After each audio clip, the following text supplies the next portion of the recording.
back to Honest Product Review. Thank you guys for watching and subscribing to the channel. In today's video, guys, we'll explain how to convert tubed wheels and tires to tubeless, guys.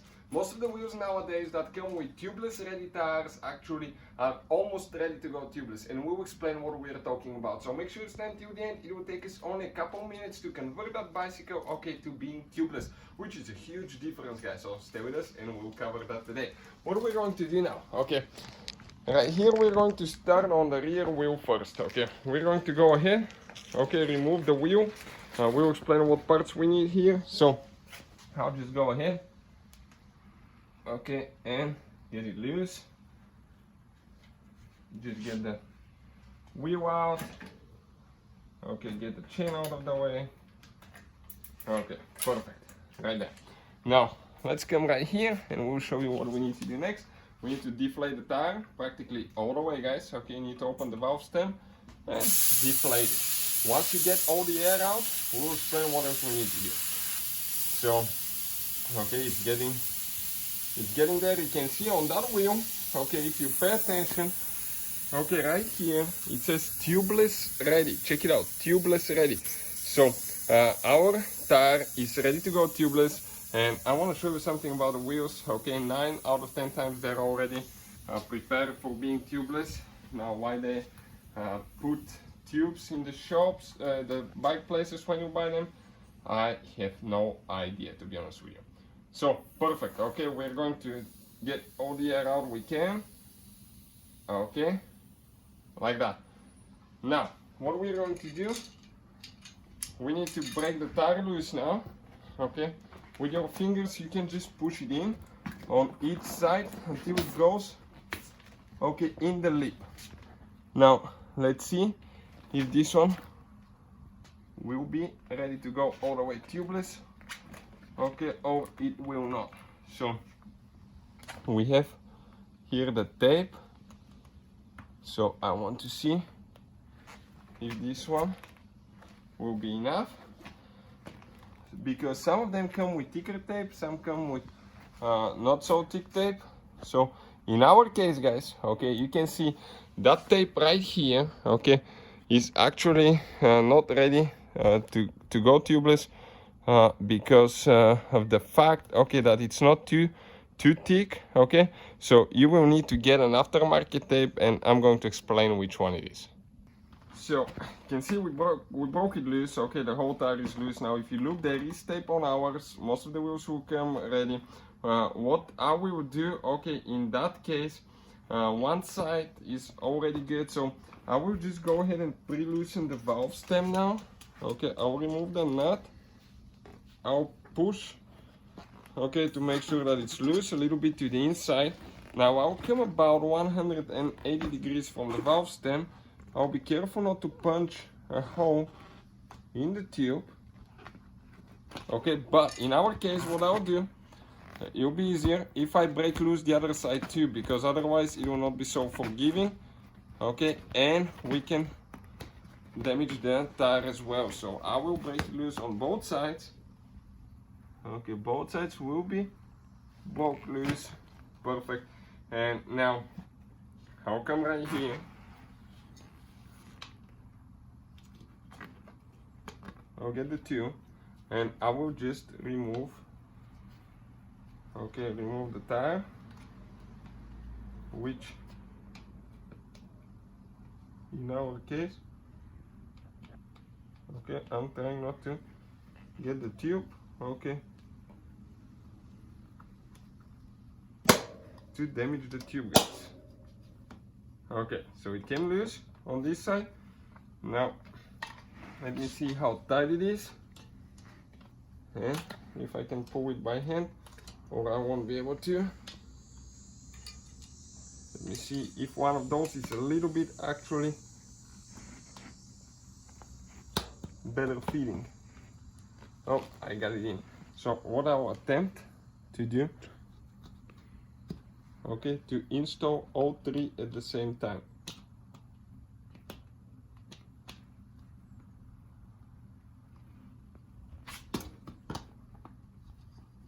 Alright, let's hold it like that. It's good. This one is super tight, and I might need to get the other, okay, tire removal too, because this one is a little bit thick for here, if you want my opinion. Okay, let's see if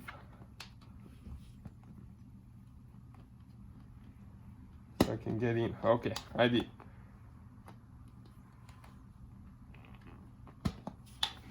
Just very slowly.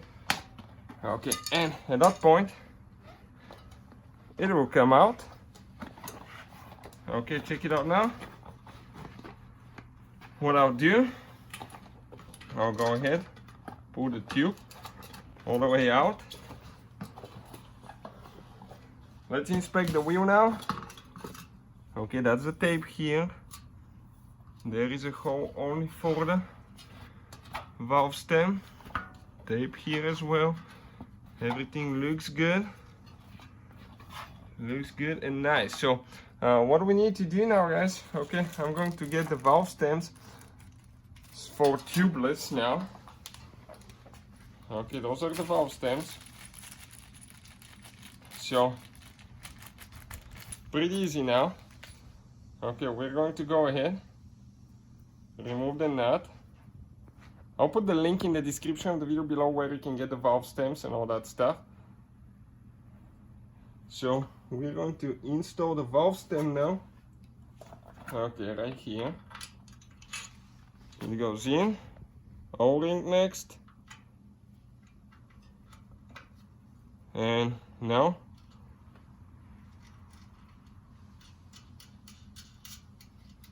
we're going to go ahead, get it tight. Now we need to get a wrench too. Okay, that fits that size later. Okay, I installed the cap. It needs to be the other way. I didn't pay attention. It needs to go this way so the O-ring can go inside of it.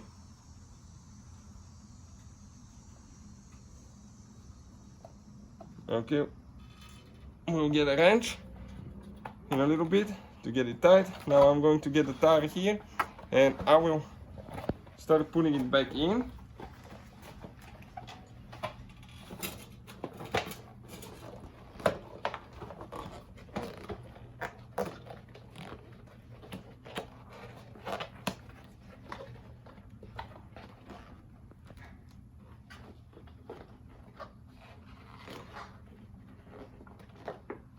And I'm almost in. Perfect. Now that will be the time for sealant. What I want to do one test run and make sure it can inflate without sealant, and then we're going to place the sealant in. So what I did, guys, I removed the needle out of the valve stem, okay, because sometimes it will be harder to actually install the to seal the tire. We got the air compressor here, okay, and what we're going to do, make sure you don't get your fingers between the tire and the wheel. We're going to pump it up. Make sure you don't go over the recommended pressure as well until we hear, okay, a pop coming out. Okay, it's coming. We have less than 15 psi now. Okay, it's about to come.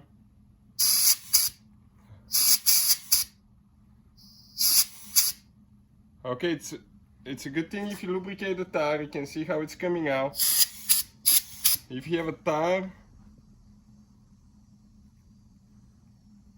okay, ours is about 20 now. Okay, and it's sealed on this side. Now let's check the other side. It still needs to come out a little bit. Okay, it came out on this side all the way as well. Okay, so some people that I've seen, they will use the tire sealant and put a small amount on the rim on the inside so the tire can slide easier. It's up to you. If it doesn't go over the recommended pressure, I would recommend to go that way. So now I'm going to go ahead, deflate it. Okay, all the way. And when it deflates, it actually, okay, should, okay, let's see. It should actually stay, guys, okay, installed on the wheel. Perfect. Now, what we're going to do, we'll put the sealant in. For that step, we need to have, okay, the valve stem removed as well. Now, For that specific size tire, it says 4 ounces. I run 2. In my opinion, it's plenty for myself. I don't know, you may follow the recommendations. I bought a Santa Cruz Chameleon with 27.5, the same wheel size. And originally, okay, out of the factory, it had 2 ounces of sealant, okay, in it. So we'll go ahead.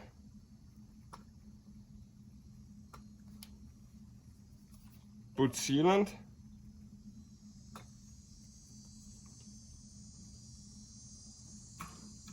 All right. Now what we're going to do, okay, here with a 9mm wrench, we already got this one tight earlier, I forgot to mention that. So that's ready. We're going to install, okay, we're going to install our needle here. It comes with the tool with that stem, so that makes life really convenient. We'll get the bike pump now, okay. Let's get that bike pump now. And what we're going to do now, okay, let me hold here. We're just going to pump it up. So that's what we're doing now. Tire still holding.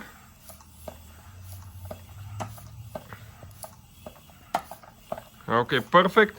This pump, my gauge is off a little bit, so it needs to go to about, okay, a little bit more. Let's go more. You can see we're getting there. So never pass the recommended pressure. A little bit more.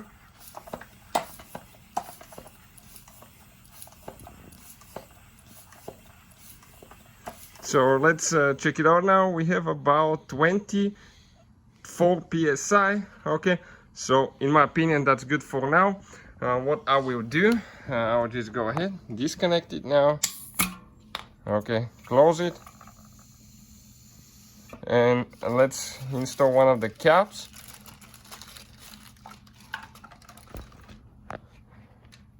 Okay, and what I recommend to always check for leaks around the valve stem. Spray with soap water right here on the rim and on this side. Now, since we have the sealant in the tire, I'll go ahead, okay, and spin it a couple of times so it can get, if it needs to a certain position. But now that's a tubeless set, okay. The feeling is great when you ride tubeless. It's way more responsive. You can go lower PSI and it's lighter as well. So hopefully the video will be helpful. Thank you for watching and see you guys next time.